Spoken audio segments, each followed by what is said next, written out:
benar-benar kehabisan makanan dan karena kelaparan mereka hanya bisa makan kulit pisang busuk.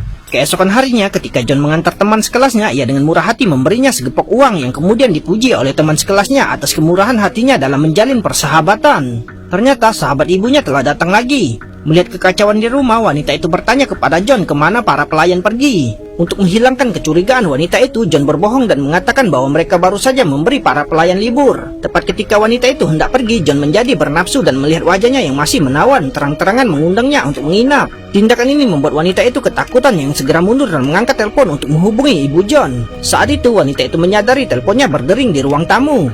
Ia segera menyadari ada yang tidak beres dan bergegas pergi. 2 jam kemudian ia dan polisi tiba di rumah John. Untungnya John telah mengantisipasi hal ini dan mengunci pintu, berpura-pura tidak ada orang di rumah. Setelah pencarian yang sia-sia, polisi terpaksa pergi.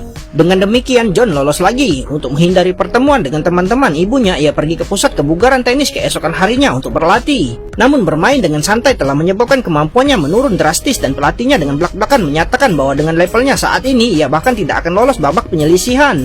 Sementara itu orang tua dan adiknya sudah sangat kelaparan. Mereka mengolesi wajah mereka dengan kotoran bercampur tanah untuk menghibur diri, tapi cara ini tidak sepenuhnya menyelesaikan kesulitan mereka. Tepat ketika mereka mengira mereka akan mati kelaparan, adik perempuannya tiba-tiba melihat sesuatu dan tiba-tiba berdiri. John telah mencapai pintu masuk goa, menurunkan ember plastik dengan tali berisi nasi goreng dan sebotol anggur merah. Ayahnya dengan gembira meraih tali itu dan hendak mulai memanjat ketika tiba-tiba tali itu putus dan jatuh. Tanpa sempat marah, ayahnya segera duduk membuka kotak makan siangnya dan melahapnya. Kali ini ia tidak terburu-buru pergi, melainkan duduk di pintu masuk goa untuk menikmati hidangan bersama keluarganya. Setelah sekian hari menjalani kehidupan dewasa, ia perlahan mulai merasakan kekosongan dan kesepian. Setiap malam ia ditinggal sendirian di villa yang kosong, bosan bermain-main dengan lampu-lampu yang dikendalikan dari jarak jauh. Tak mampu menahan rasa tidak sabarnya, John menatap ke bawah ke arah orang tua dan saudara perempuannya yang tertidur lelap di bawah. Beberapa hari kemudian, ibunya yang sedang tidur nyenyak tiba-tiba mendengar suara aneh di atas kepala. Sebuah tangga perlahan muncul dari pintu masuk gua, lalu yang membuat mereka tercengang turun di hadapan mereka.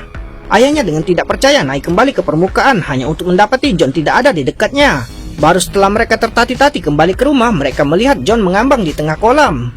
Orang tuanya langsung melompat keluar dari kolam dan membalikannya hanya untuk menyadari bahwa John hanya menahan napas. Namun mereka menganggap ini sebagai cara untuk pamer dan mereka tidak berani menceramahinya lagi. Mereka hanya bisa dengan murah melupakan 2,5 bulan terakhir, berpura-pura tidak terjadi apa-apa. Saksikan keseruan lainnya tetap di